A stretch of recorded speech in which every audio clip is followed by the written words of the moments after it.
Buenas noches, este es el día con Santiago Rosado de la iglesia de San Sebastián en San Agustín, Florida. Esta noche vamos a continuar con nuestra clase de Biblia y vamos a empezar a cubrir el capítulo 18, la primera parte. Vamos entonces, para empezar, vamos a hacer la oración para antes de leer la Sagrada Escritura. En nombre del Padre, del Hijo y del Espíritu Santo. Señor Jesús, abre mis ojos y mis oídos a tu palabra, que lea y escuche yo tu voz y medite tus enseñanzas. Despierta mi alma y mi inteligencia para que tu palabra penetre en mi corazón y pueda yo saborearla y compartirla. Dame una gran fe en ti para que tus palabras sean para mí otras tantas luces que me guíen hacia ti por los caminos de la justicia y de la verdad. Habla, Señor, que yo te escucho y deseo poner en práctica tu doctrina, porque tus palabras son para mí vida, gozo, paz y felicidad. Habla, Señor, tú eres mi Señor y mi Maestro, y no escucharé a nadie sino a ti. Amén. Bueno, este capítulo 19, ¿verdad? Es un capítulo bastante extenso y prácticamente solamente habla sobre la caída de la Gran Babilonia, ¿verdad? Como hablamos en el capítulo anterior y en este, vamos a comenzar el juicio que Dios hace, ¿verdad?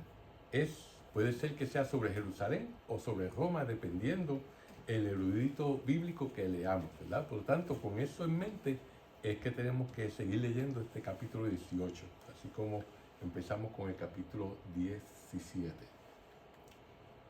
Fíjense, lo importante es recordar que este juicio de Dios no nos habla de la iglesia que reemplaza a Jerusalén, sino que este juicio lleva a la plenitud la iglesia, ¿verdad? Si interpretamos estos pasajes, parece como si la iglesia estuviera reemplazando a Jerusalén. Pero esto es un error teológico, ¿verdad? Que muchas personas cometen, ¿verdad? Y a este error teológico se le llama teología de reemplazo o supersesionismo, ¿verdad? Y este tipo de enseñanza dice que la iglesia está reemplazando a Israel, ¿verdad? Cuando verdaderamente eso no es lo que está pasando en este capítulo que vamos a estar estudiando. En realidad, la iglesia, como dije, no reemplaza a Israel, y Dios y su nueva esposa, ¿verdad?, viven para llevar a plenitud todo aquello que era antiguo y elevarlo a un nivel nuevo. O sea, que la nueva esposa, ¿quién es? La iglesia, ¿verdad?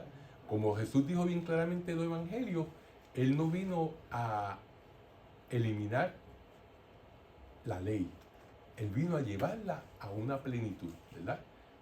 Uno de los ejemplos que más claro podemos ver en los evangelios es cuando Jesús habla, por ejemplo, se les ha dicho a ustedes anteriormente que no mates, ¿verdad? Pero yo te digo que si tienes algo en contra de tu hermano, cuando vayas a llevar tu ofrenda al altar, déjala ahí y vete, reconcílate con tu hermano y entonces vuelve y puedes dar la ofrenda, ¿verdad? Y sigue así por el estilo, dice, se le dijo anteriormente que no cometieran adulterio, pero yo le digo que aquel que mire con deseo en su corazón a otra mujer, ya está cometiendo adulterio en su corazón, ¿verdad? Por lo tanto, Él no vino a eliminar la ley, Él vino a llevarla a un nivel mucho más alto. En el caso de estos ejemplos que les di, pues por ejemplo, Él elevó el pecado, para que nos diéramos cuenta que no solamente son nuestras acciones las que son pecaminosas, sino que también nuestros pensamientos pueden ser pecaminosos. Y de esa manera nos estamos dando cuenta que el pecado comienza en nuestras mentes.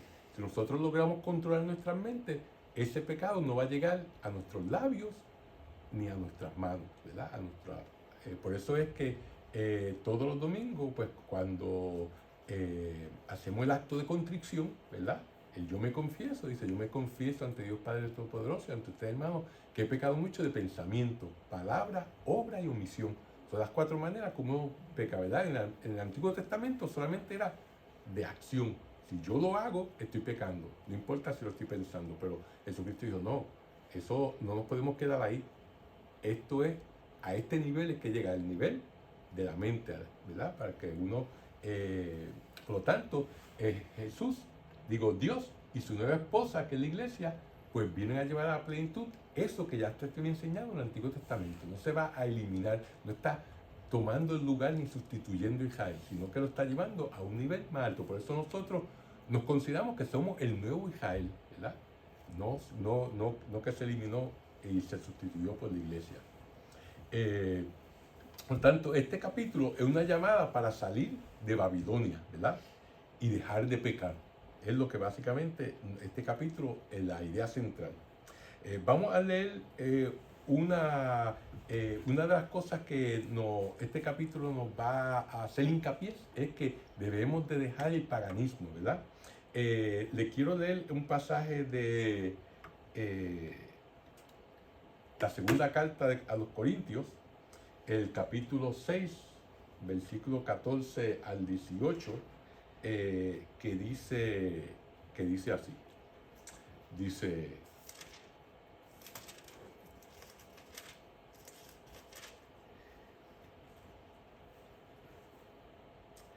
no se junten con los que rechazan la fe.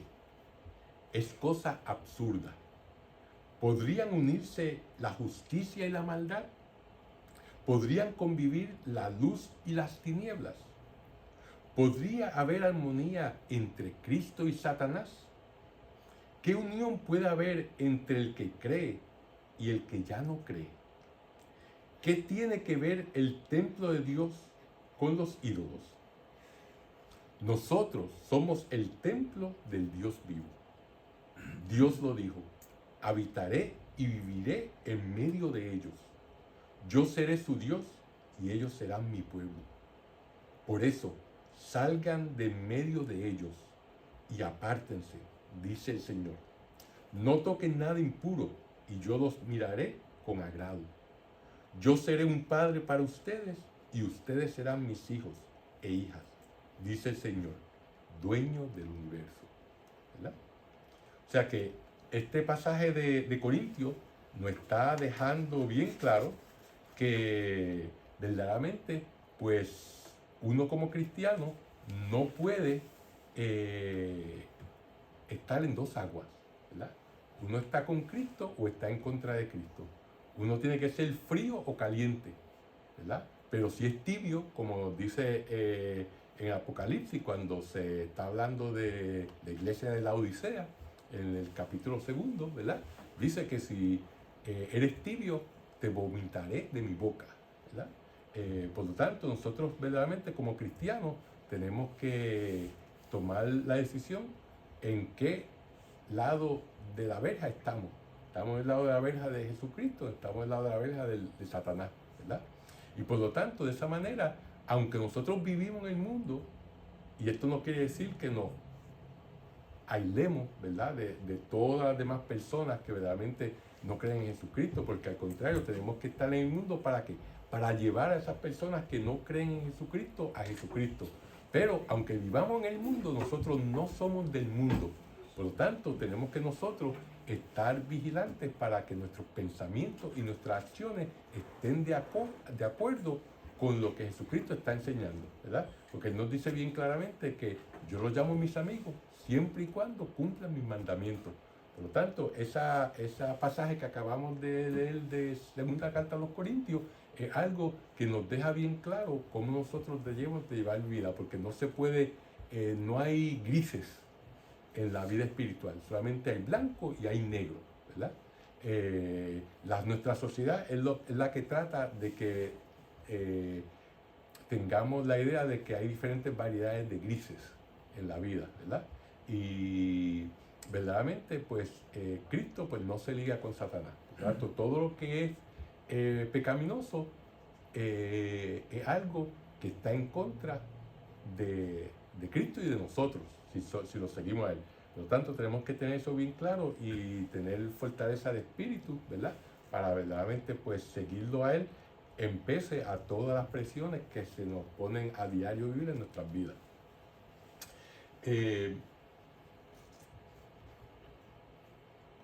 San Juan de la Cruz, que es un místico, ¿verdad? Que vivió en los años 1500 en España.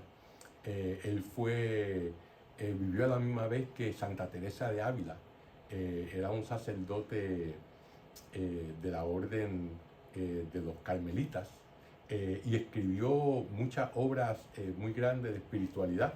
Entre ellas, la más famosa que escribió es La subida al Monte Carmelo, ¿verdad? El que acuñó el concepto de la noche oscura del espíritu y nos ha ayudado a entender cómo nosotros vamos avanzando en nuestra vida espiritual. Él nos dice en una de sus obras, el Cántico Espiritual, nos dice: ¿qué más quieres, oh alma? ¿Y qué más buscas fuera de ti? Pues dentro de ti tienes tus riquezas, tus deleites, tu satisfacción, tu hartura y tu reino. ¿Qué es tu amado, a quien desea y busca tu alma? Gózate y alégrate en tu interior, recogimiento con él, pues le tienes tan cerca. Ahí le decía, ahí le adora, y no te vayas a buscar fuera de ti, porque te distraerás y cansarás, y no le hallarás y gozarás más cierto, ni más presto, ni más cerca que dentro de ti, ¿verdad? Algo que es bastante, es un poema, ¿verdad? Y verdaderamente lo que nos está diciendo es algo que nosotros, Jesucristo está dentro de nosotros, ¿verdad? Está en nuestra alma. Claro está, si vivimos una vida sin pecado, una vida en gracia, y nosotros pues lo recibimos cada vez que recibimos la comunión, tenemos a Jesucristo dentro de nosotros, ¿verdad? Pues nosotros no tenemos que ir a buscar nada afuera, porque todo lo que nosotros necesitamos espiritualmente hablando está en Jesucristo. Y si Jesucristo está entre nosotros, pues nosotros tenemos que verdaderamente estar con nuestro amado. Esto es una manera diferente, pero con el mismo tema que Santa Teresa de Ávila escribió el libro Las Moradas o El Castillo Interior, ¿verdad? Donde uno espiritualmente tiene que ir avanzando y creciendo para adentrarse más en una relación íntima con nuestro Señor Jesucristo. Y esa relación íntima va a ser alcanzada cuando nosotros lleguemos a ese castillo interior. Ya daba la imagen de un castillo, ¿verdad? Y cada nivel, como cuando uno en un castillo está la fosa que está alrededor del castillo, uno pasa por el puente y después están las primeras murallas de defensa, después sigue así hasta que, ¿dónde está el señor del castillo? Está en la parte central y en la torre más alta. Pues ahí, dando esa imagen, está Jesucristo. Ahí es que tenemos que llevar nosotros nuestra vida espiritual. Y una vez estemos ahí, no tenemos que buscar nada más, porque todo lo tenemos en nuestra alma, todo lo tenemos si Jesucristo está dentro de nosotros, ¿verdad? Tratando de explicarle una manera, un concepto bien profundo y difícil, que le toma a muchas personas años, décadas, verdaderamente, de llegar ahí. El ejemplo más claro de Santa Teresa de Ávila, que estuvo por 39 años, tuvo 19 años como monja, y no fue hasta que verdaderamente pudo, con la ayuda de su director espiritual, con la ayuda también de San Juan de la Cruz, poder llegar al punto de verdaderamente encontrarse con ese Jesús interior y tener una relación íntima, llegar a ese nivel espiritual que pues todos nosotros debemos de anhelar, ¿verdad? Y que pues no todo el mundo llega, ¿verdad? pero que nos debemos de esforzar día a día por tener una relación con nuestro Señor de la misma manera, bueno, mucho mejor tal vez que la que tengamos con nuestro esposa y esposos, ¿verdad? Esa es la expresión de amor más grande que un ser humano puede experimentar, ese amor, aparte del amor de Dios, ¿verdad? Aquí en la tierra, el amor de un matrimonio. Y eso la Biblia lo coge de ejemplo para decirnos que el amor que Dios nos tiene a nosotros es como el amor que el esposo le tiene a la esposa. Y nos dice bien clara en el libro de Isaías que dice que así como el esposo disfruta con su esposa, así mismo Dios va a disfrutar con nosotros cuando estemos en esa unión con Él, ¿verdad? Que puede empezar ya desde la tierra, lo que estamos viviendo, pero que definitivamente será cuando lleguemos al cielo, ¿verdad? Pero eso es otro curso aparte completamente. Pero solamente les quiero poner esa idea en su mente, ¿verdad? Para que ese aperitivo espiritual, como dice. Bueno, pero ya teniendo esto como introducción a porque no hemos todavía empezado con el capítulo 18, entonces solamente la introducción a este capítulo, ¿verdad? Vamos a empezar a leer los primeros 3 versículos de este capítulo, que dice así. Tengamos todo eso en mente cuando estemos leyendo este capítulo. Dice, después de esto, vi bajar del cielo a otro ángel. Era tan grande su poder que toda la tierra quedó iluminada por su resplandor. Gritó con voz potente, cayó la gran Babilonia, se ha convertido en guarida de demonios, en refugio de espíritus inmundos, el nido de aves impuras y asquerosas, porque con el vino de su prostitución se han emborrachado todas las naciones. Los reyes de la tierra pecaron con ella, y los comerciantes del mundo se hicieron ricos con ella, pues era buena para gastar. ¿Verdad? Esos son esos 3 primeros versículos de este capítulo 18. Vemos que Dios interviene, ¿verdad?, por medio de sus ángeles, al emitir una sentencia sobre lo que ha pasado en la historia del mundo, especialmente para declarar el fin de la Gran Babilonia. En Ezequiel, capítulo 43, versículo 2, también hay un ángel con gran poder y resplandor que baja sobre la tierra, anunciando la caída de Babilonia, ¿verdad? O sea que esta caída ya Ezequiel, que uno de los profetas, ¿verdad?, ya había tenido esa misma visión, ¿verdad? Y también la hemos visto ya cuando leímos el capítulo 14 de este libro de Apocalipsis en el versículo 8, que verdaderamente pues nos dice, te lo voy a leer para refrescarnos la memoria, que dice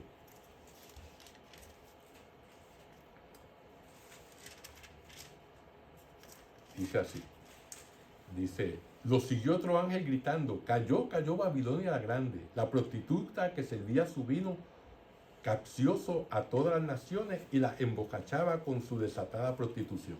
Eso fue ya en el capítulo 14 y ahora se repite esa misma visión de ella, ¿verdad?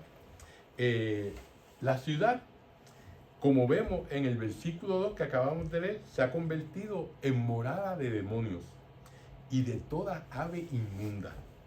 Esto nos recuerda el pasaje de Isaías, ¿verdad?, que se encuentra en el capítulo 33 de Isaías, los versículos 11 al 15, que dice así. Dice,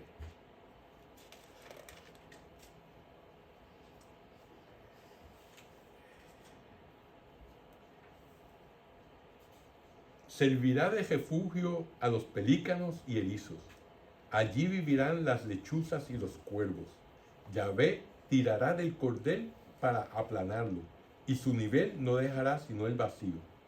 Allí tendrán su casa los chivos, y ya no habrá nobles para elegir a un rey, pues todos los príncipes habrán desaparecido. En sus palacios crecerán las zarzamoras, y en sus castillos las ortigas y los cardos. Serán una guarida de lobos y un escondite para los avestruces. Ahí se juntarán los gatos salvajes con los pumas, y se darán cita a los chivos. Ahí también se echará a descansar el monstruo llamado Lilith. Ahí tendrá su cueva la serpiente, pondrá sus huevos y se echará encima hasta que se abran. También allí se reunirán los buitres, ¿verdad? O sea que vemos cómo estas visiones de los profetas se van a cumplir al final de los tiempos, ¿verdad? Que donde ellos habían visto ya todo eso. Como vemos, la Gran Babilonia está sumergida completamente en la idolatría y únicamente vive ¿para qué? Para gozar de placeres dentro de un lujo cada día más ostentoso. Cuando el Papa Juan Pablo II estaba en Puebla en el 1985, nos dijo: el lujo de unos pocos se convierte en insulto contra la miseria de las grandes masas. Esto es contrario al plan del Creador y al honor que se le debe, ¿verdad? Como podemos ver, esto nos cae el sayo a toda nuestra sociedad, ¿verdad? Porque verdaderamente las riquezas del mundo están concentradas en un % pequeño de toda la población mundial. Y a costillas de las otras personas, nuestra sociedad, tenemos los lujos y tenemos los beneficios que otras sociedades no tienen. Y en vez de compartir, lo que muchas veces hacemos es que adquirimos más y guardamos más. Los otros días yo estaba por el pueblo y vi otro edificio inmenso en construcción. Esos edificios que son como 5 pisos, 4 pisos de alto. Era que otro almacén para que la gente vaya a llevar sus cosas a guardarlas. O sea, eso es uno de los negocios más lucrativos hoy en día, es tener esos almacenes de guardar cosas. ¿Por qué? Porque la gente tiene tantas cosas y tanta porquería que no tienen la casa, no le da para guardar. Por lo tanto, tienen que ir a buscar, ¿verdad? Y algunos, pues sí, es válido porque están mudando, se necesita, ¿verdad? Pero verdaderamente es un signo de estos tiempos, del consumerismo tan grande que nosotros tenemos, donde verdaderamente compramos y tenemos más de lo que podemos tener en la casa. Por tanto, estos negocios de almacenamiento, eso es tan comunes como los negocios de lavar los autos, como los bancos, ¿verdad? Como los restaurantes de comida rápida. Y a esto que se refiere el Papa, ¿verdad? Que el lujo de unos pocos se convierte en insulto contra la miseria de las grandes masas, ¿verdad? Si uno va a continentes como África, si va a mismas áreas de Sudamérica, ¿verdad? Pues vemos todas las necesidades tan grandes y la diferencia de las clases sociales, donde solamente hay una clase alta y una clase baja, no hay clase media. Por lo tanto, esto es también uno de los temas que este capítulo está trayendo para que nosotros meditemos sobre eso, ¿verdad? Ahora, vamos entonces a leer los próximos versículos del 4 al 8, que dice así: oí otra voz que venía del cielo y decía: aléjate de ella, pueblo mío, no sea que te hagas cómplice de su maldad y tengas que compartir sus castigos, porque sus pecados se han apilado hasta el cielo y Dios se ha acordado de sus maldades. Devuélvanle según ella ha dado, páguenle el doble de lo que ha hecho, viértanle doble medida de lo que ella daba de beber, que sufra tantos tormentos y penas como fueron su orgullo y su lujo. Se dice a sí misma: domino como reina y no soy viuda, nunca conoceré el lamento.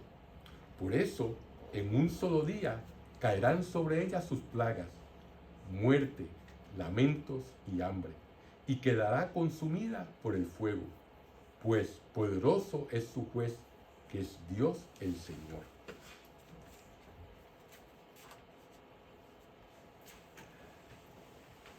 Aquí básicamente se nos dice que cada uno se está confrontando con sus propias responsabilidades.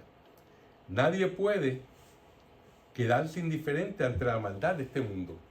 Si no tomamos una posición contra la maldad, entonces somos cómplices y pagaremos con las consecuencias. Como dijo un gran estadista inglés de apellido Burton, decía: para que triunfe el mal, solamente hace falta que los buenos no hagan nada, ¿verdad? Y los cristianos de la época de Jesús, ¿verdad? Todos tenemos que desasociarnos del mundo de los paganos y de la idolatría, ¿verdad? En aquel entonces se nos viene a la mente cuando cayó Jerusalén, ¿verdad? En aquella época, que fue en el año 70 que cayó, 3 años antes, en el año 67, huyeron de Jerusalén a Pella, esta ciudad que se encuentra aquí al este del río Jordán. Aquí está Jerusalén y aquí está Pella, hay como 90 kilómetros de una ciudad a la otra, ¿verdad? Los cristianos huyeron hacia esa ciudad. ¿Y por qué huyeron? Porque se acordaban de lo que Jesús había dicho.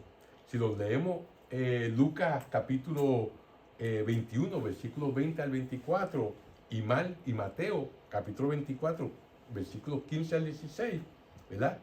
Él les dijo que cuando se pusieran las cosas difíciles, salieran de la ciudad y cogieran hacia las colinas, ¿verdad? Que huyeran. Y eso fue lo que hicieron los cristianos, aparentemente obedeciendo la advertencia de Cristo. Y ellos huyeron a Pella, huyendo para escapar del ataque romano durante la primera revuelta judía. Porque hubo la primera revuelta y después hubo la segunda, donde ahí fue que destruyeron la ciudad los romanos, ¿verdad? ¿No se acuerda? Habíamos dicho en las clases anteriores que esa guerra entre los romanos y los judíos duraron varios años, ¿verdad? Que el historiador Josefo fue quien las contó, y tenemos la historia gracias a él en ese sentido. La elección de huir a Pella era lógica. ¿Por qué? Porque se trataba básicamente de cristianos de origen griego, los que huyeron la mayor parte de Jerusalén, ¿verdad? Sin duda estarían a salvo en esta ciudad, porque esta ciudad no era considerada judía. Por lo tanto, los romanos fue de las pocas ciudades que no atacaron, ¿verdad? Todo creyente en el Señor, Jesús tiene que cortar con el mundo, ¿verdad?, de los paganos y de la idolatría, como hemos dicho. Como vemos en el versículo 5 que acabamos de leer, el pecado ha llegado al tope, ¿verdad? De la misma forma como sucedió en la Torre de Babel, ¿verdad? La ciudad idólatra recibirá pronto una adecuada respuesta de Dios. ¿Se acuerdan en el Génesis cuando los hombres empezaron a construir esta torre para llegar al cielo, ¿verdad? ¿Y qué fue el castigo? Que Dios los confundió. Cada uno hablaba un idioma diferente. Como no podían entenderse, pues cada uno cogió para un lado, ¿verdad? La desunión. Siempre que hay desunión, el que está presente es el demonio, ¿verdad? Siempre que hay unión, está la presencia de Dios, ¿verdad? Y tenemos como ejemplo en un pasaje de Jeremías que dice: le haré pagar el doble por su crimen y sus pecados, que es lo mismo que acabamos de oír, ¿verdad? Que la Babilonia va a tener que pagar, ya que profanaron mi tierra con los cadáveres de sus ídolos y llenaron mi propiedad con sus abominaciones, ¿verdad? En el versículo 6, el autor del Apocalipsis nos habla de un doble castigo, quienes se entregaron a los ídolos y a toda clase de abominaciones. El cáliz y los ojitos orgiásticos pasan a simbolizar el cáliz amargo que el juicio de Dios lo obligará a beber. Babilonia se ha enaltecido en medio de un lujo desenfrenado. Como vemos en el versículo 7, hace propaganda de sí misma y en realidad sufrirá el castigo del que siempre huyó con toda su fuerza. Como vemos en el versículo 8, dada su soberbia, le esperan la muerte, el duelo, el hambre y el fuego. Tal vez todos aún recordarán el incendio devastador de Roma en el año 64, ¿verdad? Esta gran potencia aparentemente invencible en un solo día se vuelve un montón de ceniza. Pues lo que pasó en Roma en el año 64 fue que cuando Nerón era emperador, él quería construir la ciudad a su gusto y a su manera, ¿verdad? Y entonces le pegó fuego a la ciudad y le echó la culpa a los cristianos, ¿verdad? Cuando el pueblo se dio cuenta que le había mandado a quemar la ciudad, lo querían linchar, ¿verdad? Entonces él dijo, no, no fui yo, fueron los cristianos. Y entonces ahí fue que empezó una de las persecuciones más grandes de los cristianos bajo Nerón, ¿verdad? Para que ellos se vieran como chivo expiatorio de lo que él había hecho, ¿verdad? Y entonces después que todo eso se quemó, ¿verdad? Gran parte de la ciudad de Roma, pues entonces se volvió a reconstruir. Pero ese incendio en un día acabó como gran parte. Y a eso es que tal vez se refiere este pasaje en donde se habla de que va a haber duelo, hambre y fuego, ¿verdad? Refiriéndose, tomando en consideración que la Gran Babilonia es Roma. Ahora, ahora quiero los siguientes versículos, quiero leer todo lo que falta de este capítulo, para que lo tengan eso como una vista panorámica todo el capítulo. Y después vamos a tomar entonces cada sección de esos versículos que quedan, ¿verdad? Y estos versículos que quedan, que son del versículo 9 que vamos a cubrir, que son del versículo 9 al 19, no todo el capítulo, pero es gran parte del capítulo, ¿verdad? Vamos a discutir esta parte. Vamos entonces a leer del 9 al 19, que dice así: llorarán y harán duelo por ella los reyes de la tierra que con ella se acostaban y lo pasaban bien cuando vean la humareda de su incendio. Y se detendrán a distancia, atejados ante su suplicio, y exclamarán: ¡ay, ay de la gran ciudad de Babilonia, ciudad poderosa que en una hora te arrasó el juicio! Llorarán y se lamentarán por ella los comerciantes de la tierra, porque ya no hay quien compre sus mercaderías. Sus cargamentos de oro, plata, piedras preciosas y perlas, telas de lino fino y púrpura, vestidos de seda y escarlata, maderas perfumadas, objetos de marfil y muebles muy costosos, bronce, hierro y mármol, especias, perfumes, mirra e incienso, vino y aceite, harina y trigo, vacunos y corderos, caballos y carruajes, esclavos y mercadería humana. Dirán: ya no verás más las frutas que ansiabas. Se acabó para ti el lujo y esplendor y jamás volverán. Los que traficaban con estas cosas y con ellas se enriquecerán. Se mantendrán a distancia, horrorizados por su castigo. Llorando y lamentándose, dirán a gritos: ¡ay, ay de la gran ciudad! La que se vestía de lino, púrpura y escarlata, y resplandecía de oro, piedras preciosas y perlas. En una hora se acabó tanta riqueza. Todos los capitanes, navegantes, marineros y cuantos se preocupaban en los trabajos del mar se detuvieron a distancia y gritaron al contemplar la humareda de su incendio: ¿dónde se ha visto jamás ciudad como esta? Y echando polvo sobre su cabeza, decían llorando y lamentándose: ay, ay de la gran ciudad, donde se hicieron muy ricos gracias a su lujo. ¿Cuántos tenían naves en el mar? En una hora se ha quedado devastada. Como vemos, aquí empieza una lamentación extensa sobre la ciudad en llamas. La triple herejía se inspira en el libro de Jeremías, en los capítulos 50 y 51. Lo vemos cuando habla del juicio de Dios sobre la primera Babilonia, ¿verdad? Lo vemos también en Ezequiel, en los capítulos 26 y 27, cuando él se lamenta de la caída de Tiro y vaticina, o sea que predice, ¿verdad?, lo que le pasará a las naciones. O sea, vemos que esta triple herejía que acabamos de escuchar, ¿verdad?, de los comerciantes, de los reyes y de los marineros, ¿verdad?, ya estos profetas habían hablado sobre ella, ¿verdad? Claro está, es muy largo para leerlo, pero si se leen los capítulos 50 y 51 de Jeremías y el 26 y 27 de Ezequiel, van a ver cómo estos dos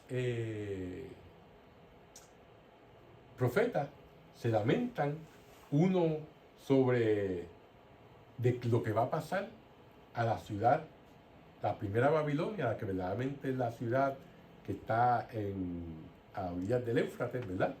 Y de Tiro, que es la ciudad que se encuentra en lo que hoy en día es Siria, que está en las costas del Mediterráneo.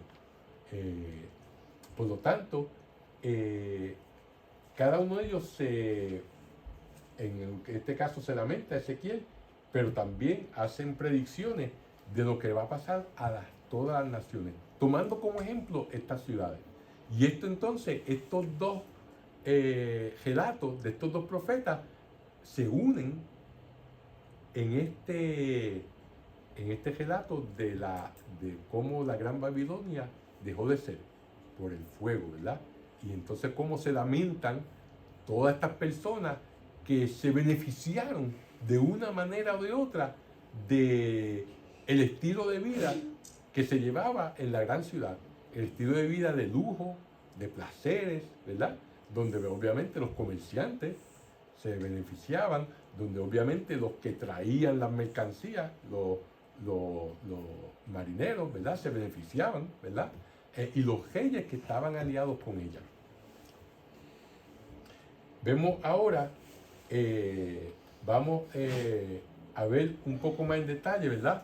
Vamos a leer otra vez solamente el versículo 9 al 10, que dice: llorarán y harán duelo por ella los reyes de la tierra, que con ella se acostaban y lo pasaban bien cuando vean la humareda de su incendio. Se detendrán a distancia, atejados ante su suplicio, y exclamarán: ay, ay de la gran ciudad de Babilonia, ciudad poderosa que en una hora te arrasó el juicio, ¿verdad? Vemos que los mismos reyes que habíamos escuchado en el capítulo 17 y 18 de Apocalipsis, ¿verdad? ¿Se acuerdan que hablamos de la bestia y de los cuernos que tenía la bestia, y que a los 10 cuernos representaban 10 reyes, y que esos 10 reyes eran aliados, se creía que eran los aliados de Roma, ¿verdad? Que después eventualmente iban a comerse las carnes de la Gran Babilonia. Pues de esos reyes que se está hablando aquí ahora, ¿verdad? Y que pues eso pues solidifica más el concepto de que la Gran Babilonia era Joma, ¿verdad? Como vimos en los capítulos anteriores, vemos que la Gran Babilonia estaba asentada sobre 7 colinas, ¿verdad? Sobre 7 montes. Y así sabemos que Joma está construida sobre 7 colinas también. Por lo tanto, estos mismos reyes de estos capítulos 17 y al principio ahora del 18 fueron cómplices de la prostituta, ¿verdad? Se beneficiaron de todo lo que ella hacía, ¿verdad? Y ahora lloran y se golpean el pecho y se mantienen a distancia prudentemente porque saben que si eso le está pasando a ella, pues a ellos pues también le va a pasar, ¿verdad? Por lo tanto, cuando se beneficiaron, estuvieron a pan y a manteles con ella. Pero cuando vieron que entonces se puso la cosa mala y que el juicio de Dios ocurrió y estaba en llamas, pues entonces ahí de lejitos, ¿verdad? Eso es lo que estamos viendo aquí. Por lo tanto, ellos se aprovecharon de las riquezas de la ciudad, ¿verdad? Y que se entregaron al lujo. Pero ya esas oportunidades de hacerse rico y de beneficiarse ya pasaron. Por lo tanto, el dolor de ellos, que se golpean el pecho, no es porque se están arrepintiendo de lo que hicieron. Es del dolor de que ya no nos vamos a beneficiar más de todo eso que la gran ciudad nos ofrecía, ¿verdad? La Gran Babilonia. Por lo tanto, no es el interés que ellos tienen les impide el arrepentimiento. Ahora, vamos a ver ahora la lamentación de los comerciantes, ¿verdad? Que está en los versículos 11 al 17. Dice, llorarán y se lamentarán por ella los comerciantes de la tierra, porque ya no hay quien compre sus mercaderías, sus cargamentos de oro, plata, piedras preciosas y perlas, telas de lino fino y púrpura, vestidos de seda y escarlata, maderas perfumadas, objetos de marfil y muebles muy costosos, bronce, hierro y mármol, especias, perfumes, mirra e incienso, vino y aceite, harina y trigo, vacunos y corderos, caballos y carruajes, esclavos y mercadería humana. Dirán, ya no verás más las frutas, las frutas que ansiabas. Se acabó para ti el lujo, ¿verdad? Y esplendor y jamás volverán. Los que traficaban con estas cosas y con ellas se enriquecían, se mantendrán a distancia horrorizados por su castigo, llorando y lamentándose y dirán a grito, ay, ay de la gran ciudad, la que se vestía de lino, púrpura y escarlata y resplandecía de oro, piedras preciosas y perlas. En una hora se acabó tanta riqueza, ¿verdad? Por lo tanto, esta es la alimentación de los comerciantes, ¿verdad? Porque ellos se sienten aún más perjudicados, ¿verdad? Ya que perdieron un gran cliente, que era la gran ciudad, la que les compraba todas sus mercaderías. Y como vemos en el listado de mercaderías, sí, hay cosas de necesidad, como la comida y eso, pero también, sobre todo, y quiero hacer hincapié, ¿verdad? Está también lo que dice esclavos y mercadería humana. O sea que la compra y venta de seres humanos era algo que verdaderamente le traía bastante, era un negocio bien lucrativo. Y pues pensamos que eso es cosa del pasado, pero eso es cosa del día presente, ¿verdad? Donde están hay personas que todavía viven en un estado de esclavitud, aún en nuestro país, ¿verdad?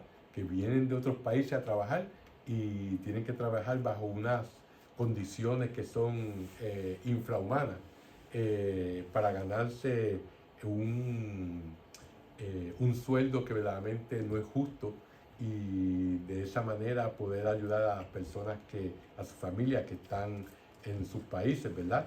O sea que nosotros también nos estamos beneficiando de esa labor de personas que vienen buscando un bienestar en este país y son explotadas. Nosotros también somos culpables de eso. Nos dice, quiero leerles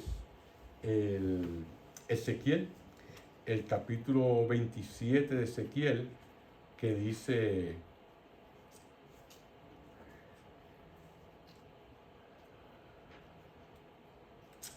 del versículo 12 al 13, que dice así, dice, Tarsis te surtía de todo, ¿verdad? Tarsis se cree que era donde hoy están las columnas de Hércules, la área de España, estaba bastante lejos. Te surtía de todo, a cambio de plata, hierro, estaño y plomo, recibía tus mercaderías. Yaván, Tubal y Mesac adquirían tus mercaderías a cambio de esclavos y objetos de bronce. O sea, ahí Ezequiel nos está dando una idea de toda esa trata de seres humanos, ¿verdad?, que había en esa época. O sea, que toda esta mercancía se reunía según su categoría, ¿verdad? Todas ellas constituyen despilfarro y ostentación de lujos. Hay productos que vienen de África, como maderas preciosas. De India venía el amomo. Por ejemplo, tenían el amomo es una planta de semilla aromática y de sabor amargo, ¿verdad? Y era estimulante y se usaba para la preparación de medicinas. Toda esta mercancía parece anticipar un gran supermercado, como los que tenemos hoy en día, ¿verdad? Sin embargo, el autor quiere resaltar la riqueza acumulada, la opulencia de Roma, que fue un signo concreto de tanta injusticia. Esta primera parte nos brinda un cuadro muy detallado del alto consumo y lujo en el que vivía la gran ciudad. Como vimos en el versículo 13, se nos habla de esclavos y vida humana. Y hay poca diferencia, ¿verdad?, entre esclavos y hombres libres, porque todos están sumidos a un poder corrupto y corruptor. La lamentación de los comerciantes más bien parece como si tuvieran lástima de sí mismos, ¿verdad?, frente a la pérdida de semejante oportunidad para obtener ganancias financieras. Que se esté quemando la ciudad y que eso no importa, lo que importa es que yo me estoy dejando de ganar chavo, ¿verdad?, dinero, ¿verdad? Babilonia parecía haber alcanzado los frutos que tanto deseaba. Tenía de todo, ¿verdad? Todo lo que codiciaba su alma. Pero de repente todo esto se pierde y jamás volverá a disfrutar de ellos. Y todo lo vemos ilustrado en este versículo 14, ¿verdad?, donde los comerciantes también se quedan a cierta distancia y se lamentan de la destrucción de lo que fue su preciosa mercancía. Y sin embargo, a pesar de todo esto, no se arrepienten, ¿verdad? Porque todos estos lamentos son básicamente una señal de su egoísmo y de su avaricia y su amor por el dinero. Y hasta aquí vamos a llegar esta noche, ¿verdad? Vamos entonces a hacer nuestra oración final. En nombre del Padre, del Hijo y del Espíritu Santo. Amén.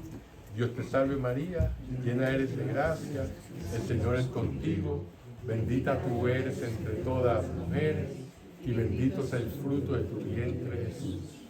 Santa María, Madre de Dios, ruega por nosotros pecadores, ahora y en la hora de nuestra muerte. Amén.